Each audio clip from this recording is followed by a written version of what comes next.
Alright, I want to backtrack ever so slightly before we get into non-covalent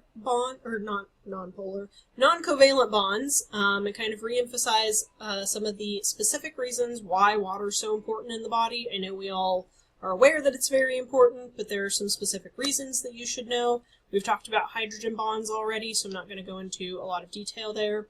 But water also participates in a lot of chemical reactions, either just kind of as a place where these reactions are occurring, or they are actually participating in certain reactions. For example, a hydrolysis reaction. This is a decomposition reaction where we are basically going to take water molecules and add them into a molecule that ends up breaking that molecule apart. These are a couple carbohydrate molecules. So we are using water to break these apart. That's why it's a decomposition. We are causing a breakdown. And then dehydration synthesis is where we join two molecules by removing a water molecule. So it's kind of the reverse. Instead of using a water molecule to force the breaking of a particular molecule, we are joining two molecules by removing H2O. All right. Other reasons it's important is solubility. We're going to get into a bit more detail about that here in just a moment. So this is a really good solvent. It dissolves a lot of ions, ionic compounds, and molecules. And lubrication is very important. It reduces the friction between surfaces, like between our joints and between a lot of the organs in our ventral body cavity, heart, lungs, all of our digestive organs and all that. And one other reason that's especially relevant right now in the summertime is its high heat capacity. Heat capacity is how much energy is needed to raise 1 kilogram of water by 1 degree Celsius. All right, water has a very high heat capacity, so it can absorb very, very large amounts of heat and only have a very, very, very subtle change in its overall temperature. So water's ability to absorb this heat and not cause a massive change in temperature in our body helps redistribute this heat throughout our body by circulating our blood and helping us sweat and stuff. So here's kind of a graphic if that helps you. So as heat from the sun, it's going to cause the breakdown of some of these hydrogen bonds, but these are easy to break, but they're also easy to form if you remember. So these can form pretty much as quickly as they're disrupted. And so this means that we're not going to cause the overall breakdown of this substance very quickly. This is why it takes a lot of heat to change the state of water from liquid to vapor. And so because the energy from the sun is used up breaking and reforming bonds, the water temperature just doesn't change all that much. But if we compare that to something like sand, there's not a lot of hydrogen bonds in sand. And so the heat from the sun just steadily increases the temperature of the sand because we're not having this basically one-for-one break a bond, form a bond situation going on. So roughly 60% of our body is water. That varies from person to person depending on a lot of different factors, but roughly 60%. So this is really important for helping us maintain a constant body temperature. All right, so getting into that solubility, the ability of water to break substances down, has to do with a lot of these non-covalent interactions. A specific type of interaction called a hydrophilic reaction creates biological solutions. We're going to get into more detail about all this. This is just kind of our overview. So solutions are solutes dissolved in solvent. Biological solutions are water-based, which means they are aqueous, so ions dissolve in water. And solubility, specifically, is the ability of a solute to dissolve in the solvent. So we can have hydrophilic and hydrophobic substances. Hydrophilic, philic means like. This is something that is soluble in water. These are polar molecules and ionic molecules. Hydrophobic solutes are not soluble in water, so these would be nonpolar molecules. So a solute is any substance that would dissolve in a liquid. So the solubility is how easily that solute can dissolve. A solvent is the liquid in which we are dissolving that solute. In biological solutions, this is typically water. It's kind of our universal solvent, and it's a very good, effective solvent. And combining these two together is a solution. This is the combination of solutes in the solvent. Concentration is the amount of solute that is present based on that specific amount of water that is used. We're going to talk about this a bit more in lab this week, in a bit more detail. So don't stress too much about this right now. All right. So we can express this in some different ways. I don't want to go into a massive amount of detail here. This is a lot more chemistry than is really necessary, but I just kind of wanted to throw this up here in case you are interested, but don't spend too much time on this at all. All right. So we can see some different units of measurement used. Moles is something we are going to talk about a little bit in lab this week, especially as it relates to water movement in our cells. We can also use gram molecular weight and equivalents, but like I said, we're going to focus more on moles. But you might see some of these other units as you get into the medical field, because sometimes different units of measurement are used. Something I do want you to be familiar with is expressions of volume. We use the metric system in the scientific world. So our base unit of measurement here for volume is liters or milliliters. So a milliliter is 1,000th of a liter. So 1,000 milliliters equal 1 liter. All right. Another common volume measurement used in the medical field is the deciliter, so DL. This is 1/10 of a liter, all right, which is 100 milliliters. So knowing some of these prefixes, so deciliter, milliliter, microliter, nanoliter, picoliter, we don't really see picoliter a lot. Deciliter, milliliter, and sometimes microliters are very commonly used in the medical field. You will see microliters a lot in microbiology. Milliliters and microliters are going to be used a lot in microbiology. I can tell you that right now. All right, so let's kind of revisit the hydrophilic and hydrophobic interactions. So hydrophilic interactions, so the breakdown here, hydro is water, philos means loving, so this is a water-loving substance, something that is attracted to water that can break down very easily in water. So hydrophilic substances are things that have polar regions, so they have that slight positive or slight negative charge in certain areas of the molecule, and then ionic bonds, again like sodium chloride, that have a positive negative charge. Because, remember, water is a polar molecule. It has slight negative and positive charges, so any other molecules that have those same positive negative charges are going to interact very, very well with water. They are going to break down very easily and dissolve.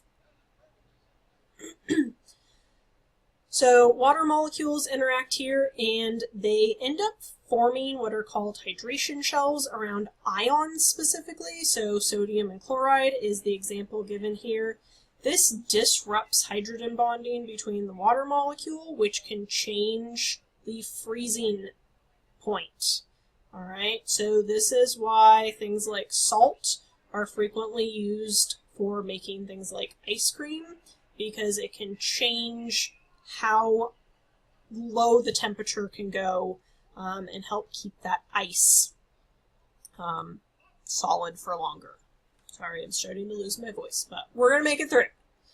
Hydrophobic interactions, on the other hand, so again, hydro is water. In this case, phobos is fear.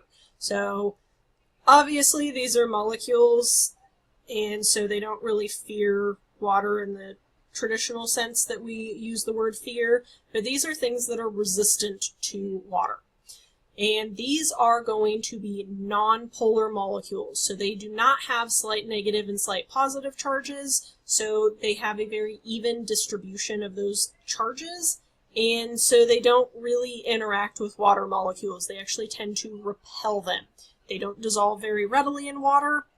So we see this a lot in our own homes with oils. So butter, vegetable oil, shortening, all of those kinds of things. They don't just break down in water, right? You have to use soap, which is going to interact with those oil-based substances, those lipid-based substances, and help them break down into smaller particles within the water. All right. So one example that we are going to see a lot that is a hydrophobic interaction actually has to do with a phospholipid. We're going to talk more about these in another video. But phospholipids are very interesting molecules. Again, these make up the membrane of our cell. They have a polar head, so this is a hydrophilic region. So it likes water, it is attracted to water. And then these tails on it, these are fatty acids, they are hydrophobic, as are most lipid-based molecules. So what happens to form our cell membrane is the phospholipids arrange themselves so that the polar heads that are made out of phosphates, these are hydrophilic, they are facing towards the outside of the cell or the inside of the cell where there's going to be a great concentration of water. So we have two layers here, and then the fatty acid tails from each layer are more attracted to each other, those other lipid-based molecules, than they are from the water. They are repelled by that water. So it's a very interesting system that we have that really helps with a lot of the transportation in and out of the cell. All right, continuing with solutions, another really important thing to know about solutions has to do with hydrogen ions. Hydrogen ions that are in solution can alter molecular shapes of various substances. So free hydrogen ions that are not bonded to any other molecule can participate in hydrogen bonding and van der Waals forces. This can change a molecule's shape or conformation, so that 3D structure. And we are going to focus in a bit more on pH, acids and bases. So pH is the measure of how much free hydrogen ion there is in a particular solution. So anything above a pH of about 7 is considered to be acidic. Anything below 7 is considered to be alkaline or basic. Acids are molecules that are going to release hydrogen ions when dissolved in water, whereas bases are going to pull them out. So we do have buffers. These help kind of moderate changes in pH and keep them from getting too severe. So one really important one in the body is bicarbonate.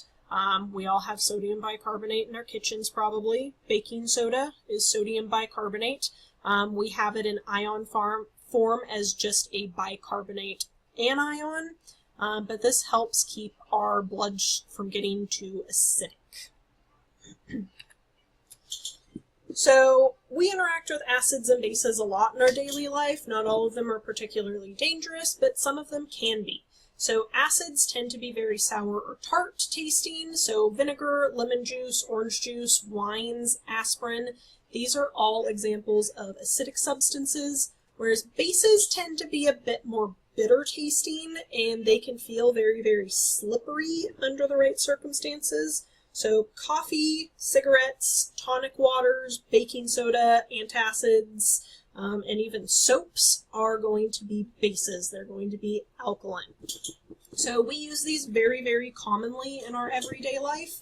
That doesn't necessarily mean that they are dangerous for us, but some of them can be, and in the right concentrations, anything can be dangerous. There is a quote from a chemist, "The dose makes the poison." Anything can be poison, anything can be toxic to us in the right quantities. Even water can end up killing us if we have too much of it and do not balance it out with electrolytes. All right? So some things are dangerous in very, very small quantities. Others are only dangerous in very, very large quantities. So the vinegar that we use in our household is a very diluted solution of acetic acid. Trust me, you do not want to work with pure acetic acid. I worked as a student assistant in the chemistry stockroom at Chico State when I was going to school there, and I had to make some solutions with pure acetic acid, and I will never, ever, ever get that smell out of my brain, honestly. It is like vinegar on, I'm going to say steroids. It is so incredibly strong, but you only need a tiny bit of it. But usually vinegar solutions that we use in our house are only about 2 or 3% acetic acid, and the rest of it is water. So this can give a nice tart taste to a lot of things without being super dangerous to our body because it's only 2 or 3% acetic acid. The rest of it's just water. We're pretty familiar with a lot of these other substances. Acquired tastes tend to be a lot of these bases, some acids, but coffee is an acquired taste for a lot of people, so is tonic water. Cigarettes are acquired tastes for people. Quinine is what gives tonic water its flavor. It is an alkaloid, so it's got the alkaline pH. Antacids use sodium bicarbonate or calcium carbonate, are very basic to help neutralize excessive stomach acids and stuff like that. So we use these a lot. All right, acids. Acids are substances that release hydrogen ions into solution. Hydrogen ions have a positive charge, so this increases the hydrogen ion concentration of a solution, therefore increasing the proton concentration. Because a hydrogen ion just has a proton and a neutron. It does not have an electron at all because it is a very basic atom. So in water, hydrochloric acid, which is what we find in our stomach, dissociates into hydrogen ions and chloride ions. A base is a substance that accepts hydrogen ions and removes them from solution. This often releases what are called hydroxide ions, which is an oxygen and hydrogen bound together. It is going to have a negative charge. So this decreases the hydrogen ion or proton concentration and is therefore a proton acceptor. All right, so it has a negative charge, and so it can be attracted to positively charged ions. So in water, sodium hydroxide can dissociate into sodium ions and hydroxide ions. So the hydroxide ions are hydrogen acceptors. So that's just our basic definitions. Let's talk about the pH scale. This is what's used to measure the hydrogen ion concentration in a solution, but it's commonly used to measure the degree of the acidity or alkalinity of a solution. So the scale here ranges from 0 to 14, with 7 being right in the middle as neutral, where the number of hydrogen ions in solution equals the number of hydroxide ions in solution. So the P in pH stands for power or potential, and the H stands for hydrogen ion. So this is the power of hydrogen or potential of hydrogen. So that's what we're measuring here. pH scale is logarithmic, which means that moving just one unit either way results in a 10-fold change in the degree of alkalinity or acidity. So 7 to 8 is a 10-fold change.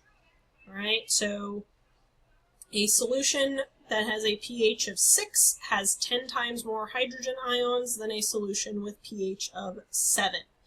Depending on what exactly we're looking at, this could be very, very, very meaningful. Not always, but it frequently is in the body. So again, a neutral solution is pH of 7, equal numbers of hydrogen and hydroxide ions.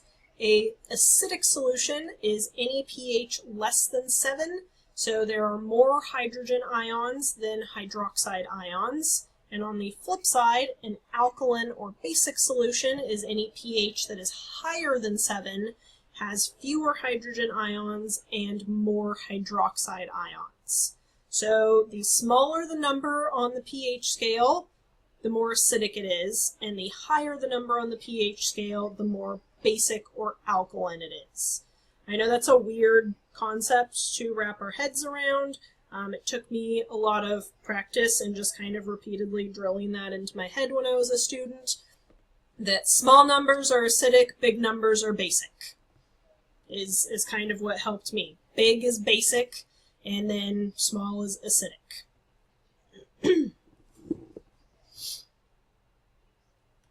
So here's some other examples, along with some common products that we see. So human blood and pure water have a perfectly neutral pH. Urine is slightly acidic, so a bit more hydrogen ions in solution. Tomato juice is actually pretty acidic down here between 4 and 5.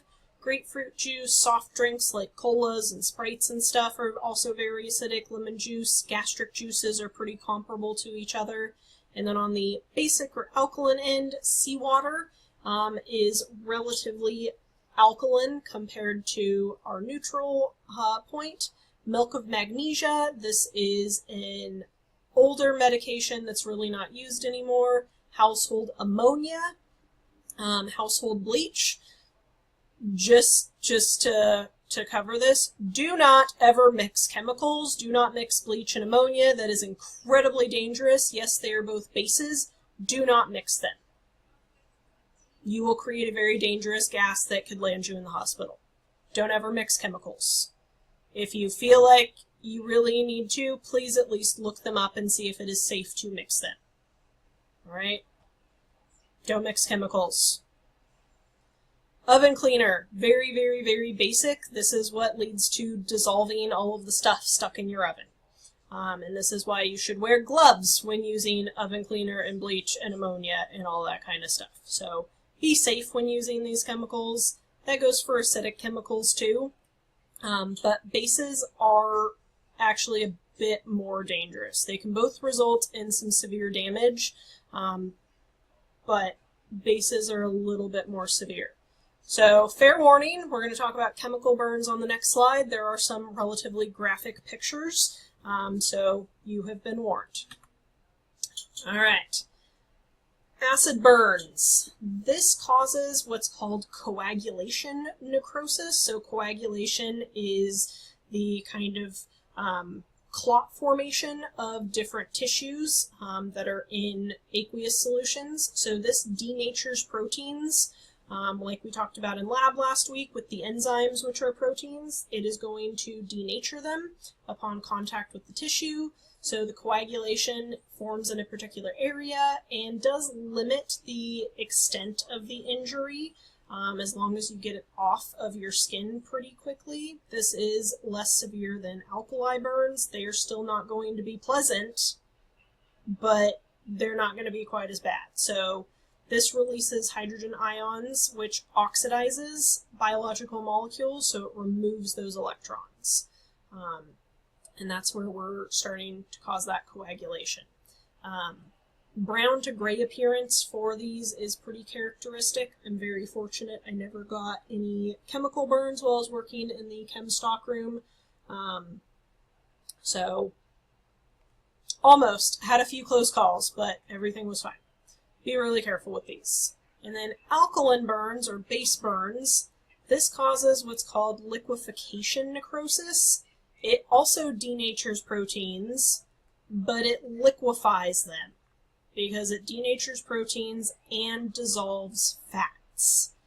This is why soap, which has a more alkaline pH, works for removing butters and oils from your dishes. It dissolves fats and makes them more easy to break down and get carried away by the water. This is more severe than acid burns because as the base liquefies and dissolves fats, it can create pockets of very gooey tissue that actually allow that substance to penetrate deeper into the tissue. So that's why they are so much more dangerous, is the coagulation is basically going to cause a limitation on how far that acid goes, whereas the liquefaction just causes that alkaline substance to go deeper and deeper and deeper into the tissue. So this is releasing hydroxide ions, removing hydrogen ions from biological molecules. So this is not fun. I remember having to clean up after a chemistry lab. I was fine, I did not get hurt, but the students had spilled sodium hydroxide, which is a very concentrated base we were working with that day. There had been a spill on the floor of the chemistry lab, which was painted concrete, and it had started dissolving not just through the paint, but actually down into the concrete. And they had to bring in specialists to do the cleanup for that. Bases are no joke. Wear gloves if you are working with anything in the base category. Acids too, just to be safe. Sorry, I'll try to get off my soapbox. Alright, so pH in the body. So pH is the measure of the free, unbound hydrogen ion in concentration. So higher the number of hydrogen atoms, the lower the number of pH. Lower the number of hydrogen, the higher the pH. So acidic has a low number, basic has a big number. So our normal blood pH in our arteries is between 7.35 and 7.45. This is a very narrow range, obviously. A lot of concentrations in our body fall within very narrow ranges. Plasma values are used clinically as an indicator of the pH of any extracellular fluid, so the fluid in the rest of our body. Blood in our veins, our venous blood, and then the interstitial fluid around our tissues are around 7.35 because there's a larger number of acidic metabolites and carbon dioxide, CO2, which combines with water and forms carbonic acid. So if our blood pH falls below 7.35, this is known as acidosis or acidemia.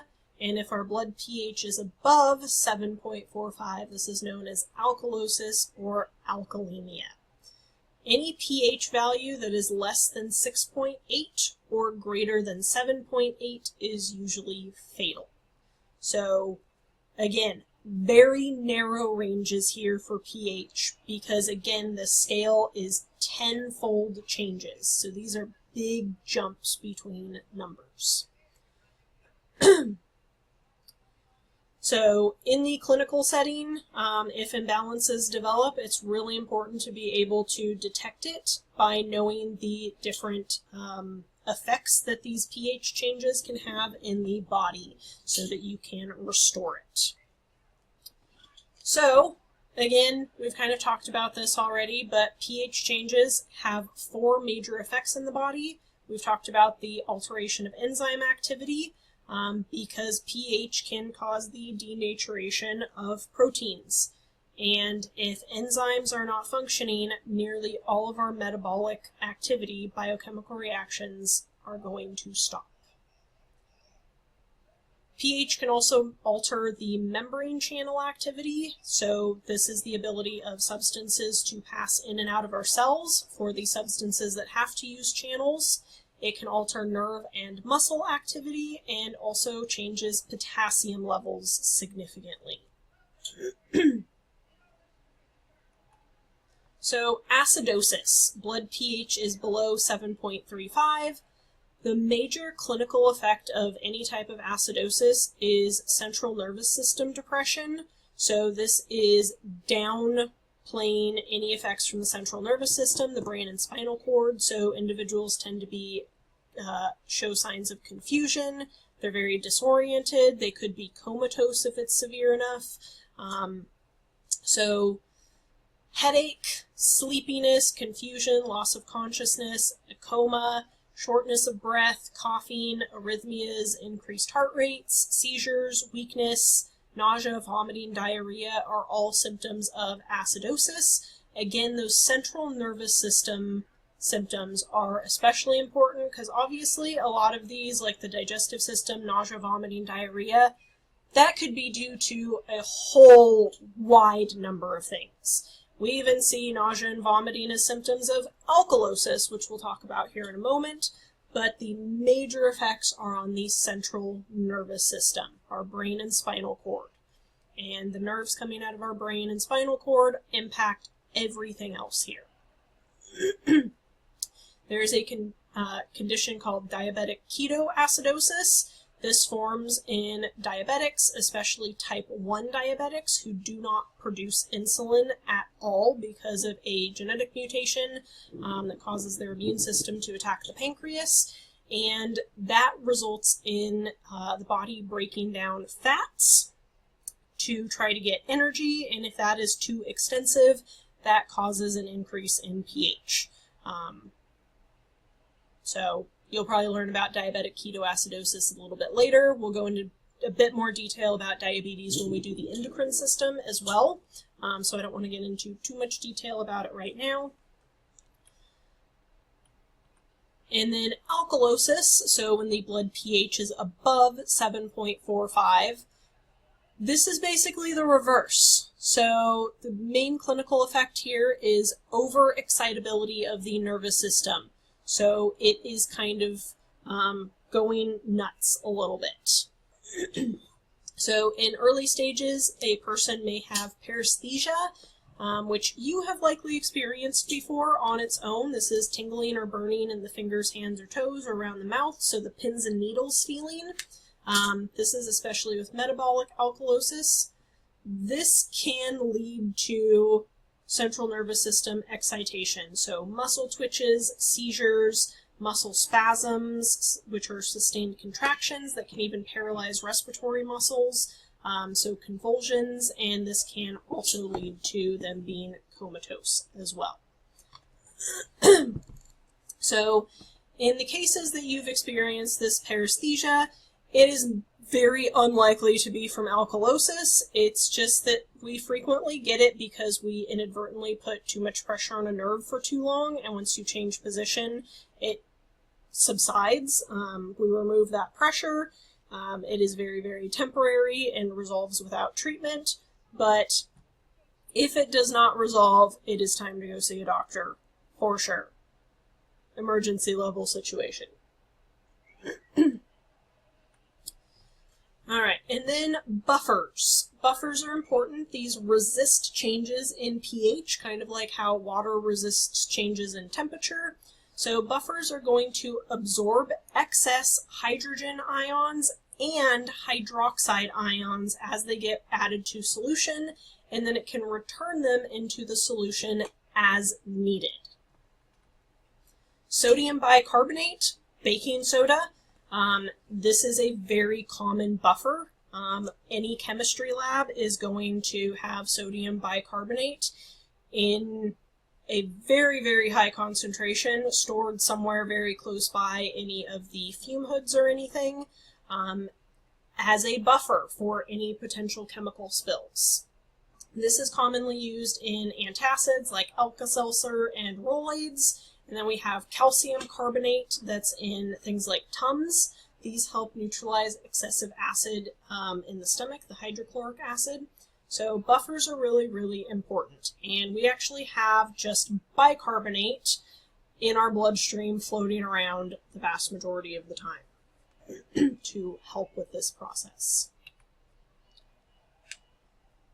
All right, so one last look at our pH scale. Just instead of up and down, it's side to side. That might help a bit more with kind of remembering that acidic pHs are smaller numbers. The smaller the number is, the more acidic it is, and the bigger the number, the more basic it is. So saliva is actually somewhat acidic. This is partially to help kill off microbes that could get into our mouth either through breathing or eating or anything like that.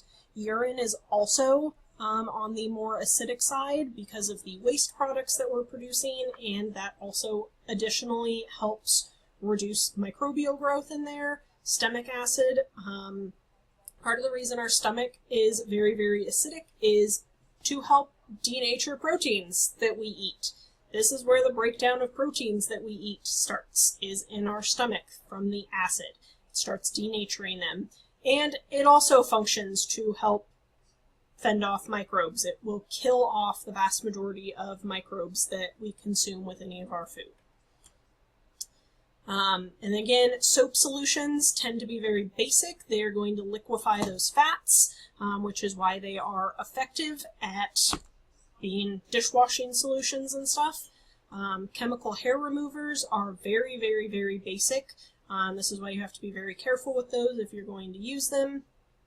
So lots of examples here.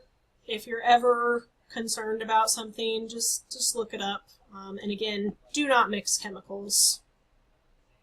Don't mix chemicals, please. I beg you. And that wraps up this video. In the next one, we will start looking at the actual biological molecules, carbohydrates, proteins, lipids, and nucleotides.